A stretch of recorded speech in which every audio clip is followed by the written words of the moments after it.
बामासुर नाम का एक राक्षस था।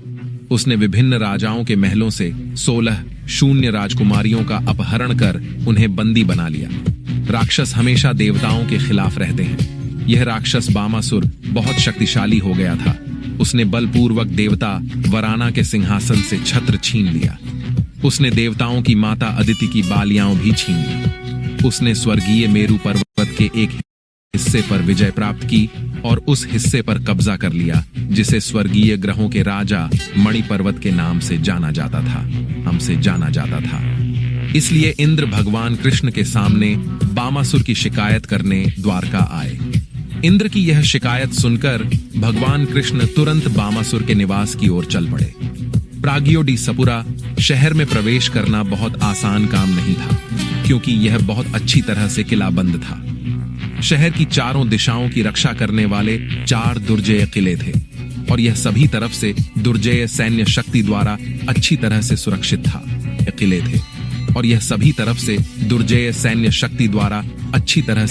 था। अगली सीमा शहर के चारों ओर एक जल नहर थी और इसके अलावा पूरा शहर बिजली के तारों से घिरा हुआ था। अगला किला अनिला नामक गैसीय पदार्थ का था। इसके बाद मूरा नामक राक्षस द्वारा निर्मित कांटेदार तारों का एक जाल था। ऐसा प्रतीत होता है कि आज की वैज्ञानिक प्रगति के संदर्भ में भी शहर अच्छी तरह से संरक्षित था। जब कृष्ण आए तो उन्होंने अपने डंडे के प्रहार से सभी किलों को टुकड़े टुकड़े कर दिया और सैन्य शक्ति को इधर उधर बिखेर दिया। कृष्ण के बाणों के निरंतर हमले से, अपने प्रसिद्ध सिद्धासन चक्र से उन्होंने विद्युतीकृत सीमा का प्रतिकार किया। पानी के चैनल और गैसीय सीमा को 0 और 0 बना दिया गया और उन्होंने राक्षस मूर द्वारा निर्मित विद्युतीकृत नेटवर्क को टुकड़े टुकड़े कर दिया। भगवान कृष्ण के शंख के कंपन से उन्होंने न केवल महान सेनानियों के दिलों को तोड़ा, बल्कि वहां मौजूद लड़ाकू मशीनों को भी तोड़ दिया। इसी तरह शहर के चारों ओर की दीवारें उसके अजेय क्लब द्वारा तोड़ दी गईं। उसके शंख की आवाज वज्र की तरह थी। पूरी ब्रह्मांडीय स्थिति के विघटन के समय राक्षस मूरा ने शंख की आवाज सुनी, अपनी नींद से जागा और व्यक्तिगत रूप से यह देखने के लिए बाहर आया कि क्या हुआ था। उसके 5 सिर थे और वह लंबे समय से पानी के भीतर रह रहा था। ब्रह्मांडीय अभिव्यक्ति के विघटन के समय मूरा दानव सूर्य की तरह चमकीला था और उसका गुस्सा वह धधकती आग की तरह था। उसके शरीर का तेज इतना चकाचौंध था कि उसे खुली आंखों से देखना मुश्किल था। जब वह बाहर आया तो उसने सबसे पहले अपना त्रिशूल निकाला और भगवान की ओर दौड़ना शुरू कर दिया। सबसे पहले उसने कृष्ण के वाहन गरुड़ पर अपना त्रिशूल घुमाकर हमला किया और उसने अपने 5 मुखों से सिंह की दहाड़ जैसी ध्वनियां निकालनी शुरू कर दी। उसके मुंह के कंपन से उत्पन्न दहाड़ पूरे वातावरण में फैल गई, जब तक कि वह न केवल पूरी दुनिया में, बल्कि बाहरी अंतरिक्ष में, ऊपर नीचे और 10 दिशाओं में भी। इस तरह से ध्वनि पूरे ब्रह्मांड में गूंज रही थी। भगवान कृष्ण ने देखा कि मोर राक्षस का त्रिशूल धीरे धीरे उसके वाहक गरुड़ की ओर बढ़ रहा था। तुरंत अपने हाथ की चाल से उन्होंने 2 बाण लिए और उन्हें त्रिशूल की ओर फेंका, जिससे वह एक साथ टुकड़े टुकड़े हो गया। कई बाणों का उपयोग करके उन्होंने राक्षस मुर के मुंह को छेद दिया। जब उसने देखा कि भगवान के सर्वोच्च व्यक्तित्व ने उसे परास्त कर दिया है, तो मूर दानव ने तुरंत क्रोध में आकर अपनी गदा से उस पर प्रहार करना शुरू कर दिया। लेकिन भगवान कृष्ण ने अपनी गदा से मूर की गदा को उसके हाथ तक पहुंचने से पहले ही टुकड़े टुकड़े कर दिया। अपने हथियार से वंचित दानव ने अपनी मजबूत भुजाओं से कृष्ण पर हमला करने का फैसला किया, लेकिन अपने सिद्धासन चक्र की सहायता से कृष्ण ने तुरंत राक्षस के 5 सिर उसके धड़ से अलग कर दिए।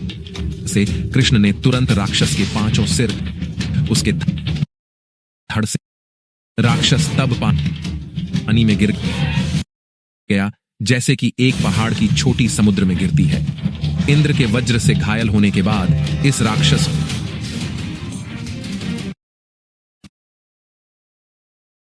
मोरा के 7 बेटे हुए। वे सभी अपने पिता की मृत्यु के कारण घमंडी और प्रतिशोधी हो गए, और प्रतिशोध लेने के लिए वे कृष्ण से लड़ने के लिए बहुत गुस्से में तैयार हो गए। उन्होंने खुद को आवश्यक हथियारों से लैस किया और भामासुर के आदेश पर युद्ध में सेनापति के रूप में कार्य कर सभी ने मिलकर कृष्ण पर हमला कर दिया। जब वे भगवान कृष्ण के सामने आए तो उन्होंने उन पर तलवार, गदा, भाले, बाण और विजय जैसे कई तरह के हथियारों की वर्षा करनी शुरू कर दी। लेकिन वे नहीं जानते थे कि भगवान की शक्ति असीमित और अजेय है।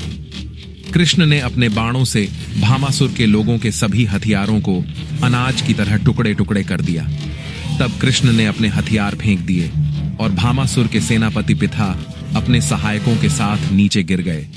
उनकी सैन्य पोशाक और भामासुर के सेनापति पिता अपने सहायकों के साथ नीचे गिर गए। उनकी सैन्य पोशाक, उनके सिर, पैर, हाथ और जांघें काट दी गईं। उन सभी को मृत्यु के अधीक्षक यमराज के पास भेज दिया गया। जब राक्षस बामासुर ने देखा कि उसके सभी सैनिक, सेनापति और सेनानी भगवान के व्यक्तित्व के हथियारों के प्रहार से युद्ध के मैदान में मारे गए हैं, तो वह भगवान पर बहुत क्रोधित हुआ।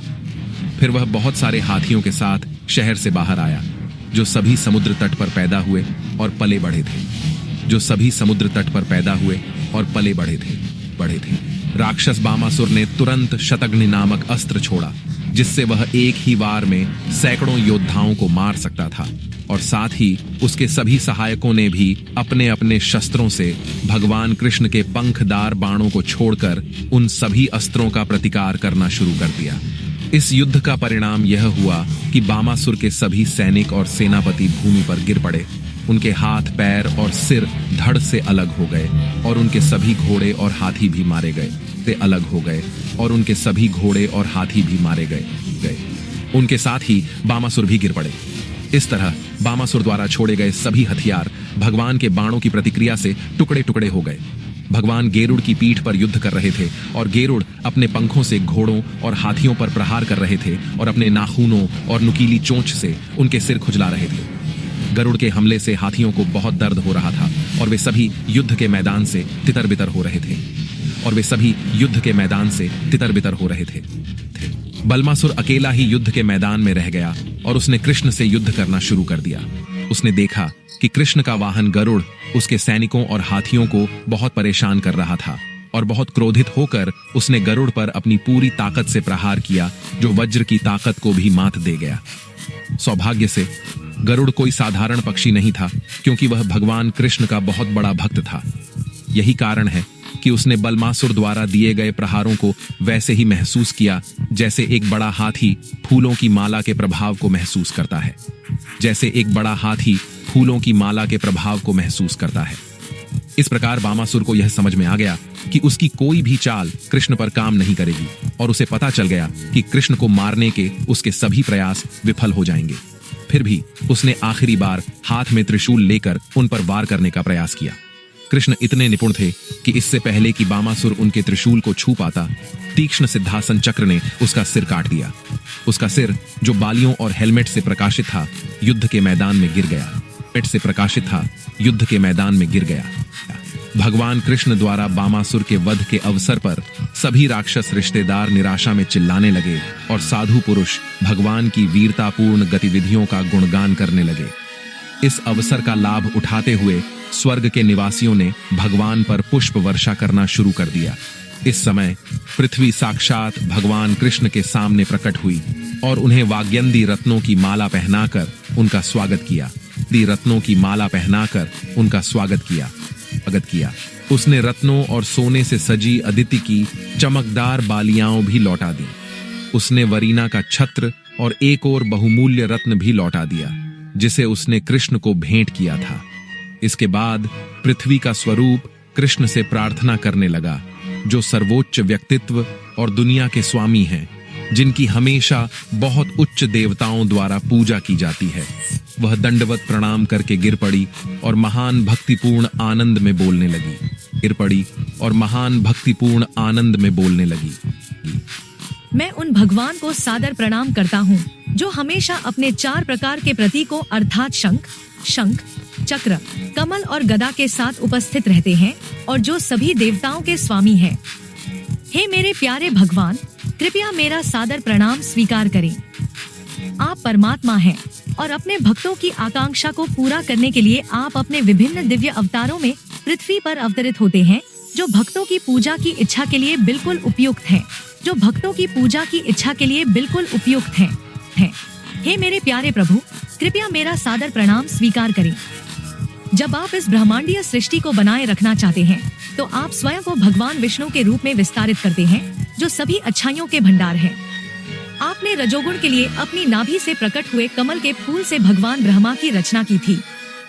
इसी प्रकार आपने अज्ञान के गुणों के स्वामी शिव की रचना की और इस प्रकार पूरी सृष्टि को विलीन कर दिया। आपकी दिव्य स्थिति हमेशा बनी रहती है। आपकी दिव्य स्थिति हमेशा बनी रहती है। प्रकृति के इन 3 गुणों को उत्पन्न करने के बावजूद भी आप कभी भी सामान्य जीवों की तरह प्रकृति के इन गुणों में उलझते नहीं हैं। आप ब्रह्मांड के पिता हैं, मेरे प्यारे प्रभु। यह बालक जिसका नाम बगदत्त है, मेरे पुत्र बामासुर का पुत्र है। वह अपने पिता की मृत्यु से उत्पन्न भयावह स्थिति से बहुत अधिक प्रभावित है और वर्तमान स्थिति से भयभीत होकर बहुत अधिक भ्रमित हो गया है। इसलिए मैं इसे आपके चरण कमलों में समर्पित करने के लिए लाया हूँ। मैं आपसे प्रार्थना करता हूँ कि आप इस लड़के को शरण दें और इसे अपने चरण कमलों से आशीर्वाद दें। मैं इसे आपके पास इसलिए ला रहा हूँ ताकि यह अपने पिता के सभी पाप कर्मों के परिणामों से मुक्त हो सके।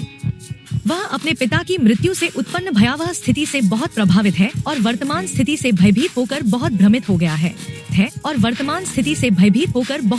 हो गया है। इसलिए मैं इसे आपके चरण कमलों में समर्पित करने के लिए लाया हूँ। मैं आपसे प्रार्थना करता हूँ कि आप इस लड़के को शरण दें और इसे अपने चरण कमलों से आशीर्वाद दें। मैं इसे आपके पास इसलिए ला रहा हूँ ताकि यह अपने पिता के सभी पाप कर्मों के परिणामों से मुक्त हो सके।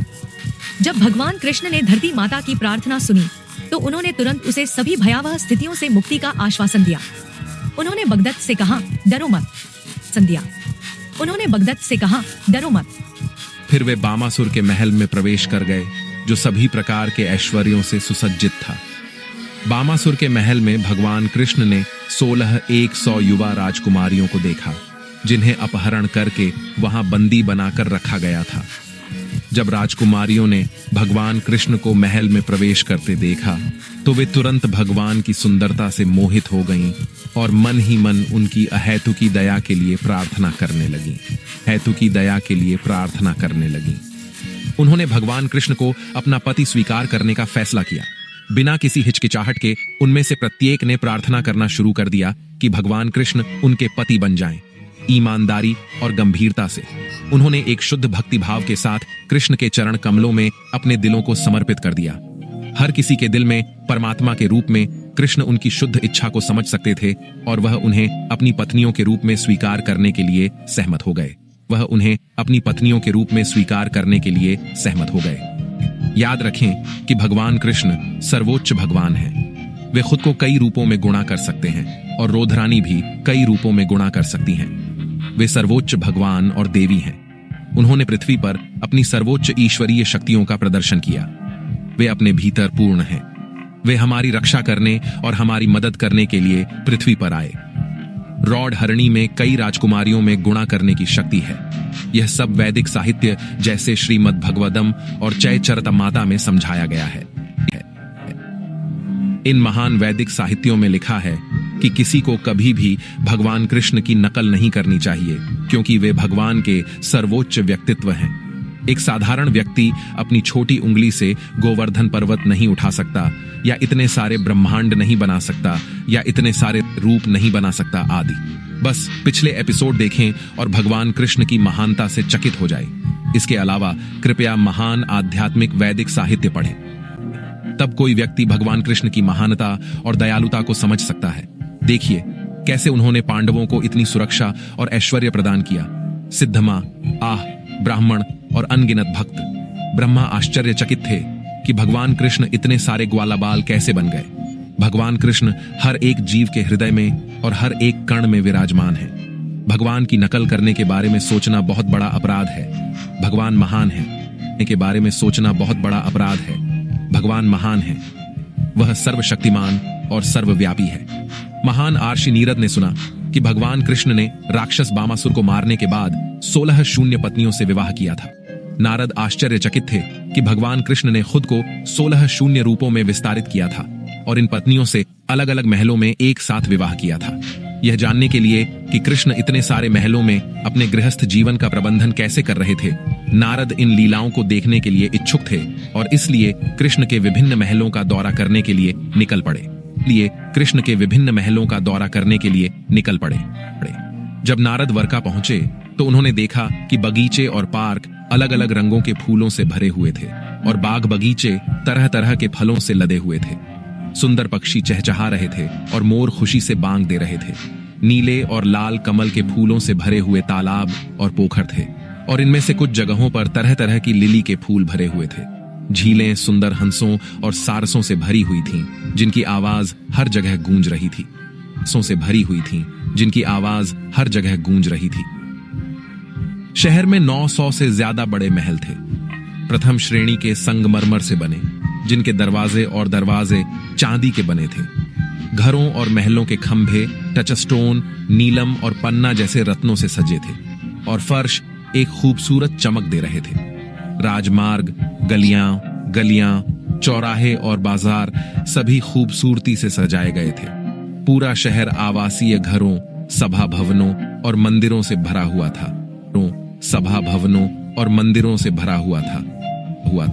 सभी अलग अलग वास्तुकला की सुंदरता से युक्त हैं। इन सभी ने द्वारका को एक चमकता हुआ शहर बना दिया। बड़े बड़े रास्ते, चौराहे, गलियां और हर आवासीय घर की दहलीज भी बहुत साफ सुथरी थीं। हर रास्ते के दोनों ओर झाड़ियां थीं और नियमित अंतराल पर बड़े बड़े पेड़ थे जो रास्तों को छाया देते थे ताकि धूप राहगीरों को परेशान न करे। द्वारका के इस बेहद खूबसूरत शहर में भगवान कृष्ण, भगवान के सर्वोच्च व्यक्तित्व के कई आवासीय क्वार्टर थे। दुनिया के महान राजा और राजकुमार सिर्फ उनकी पूजा करने के लिए इन महलों में आते थे। वास्तुकला की योजनाएं व्यक्तिगत रूप से विस्पिकारचे द्वारा बनाई गई थीं। देवताओं के इंजीनियर विश्वकर्मा ने व्यक्तिगत रूप से योजनाएं बनाई और महलों के निर्माण में उन्होंने अपनी सभी प्रतिभाओं और सरलता का प्रदर्शन किया। इन आवासीय क्वार्टरों की संख्या 16 शून्य से अधिक थी और उनमें से प्रत्येक में भगवान कृष्ण की एक अलग रानी रहती थी। नारद ने इनमें से एक घर में प्रवेश किया और देखा कि खंभे मूंगे से बने थे और छतें रत्नों से सजी हुई थीं। दीवारें, साथ ही खंभों के बीच के मेहराब विभिन्न प्रकार के नीलम की सजावट से चमक रहे थे। पूरे महल में विश्वकर्मा द्वारा बनाए गए कई छत्र थे जो मोतियों की लड़ियों से सजे हुए थे।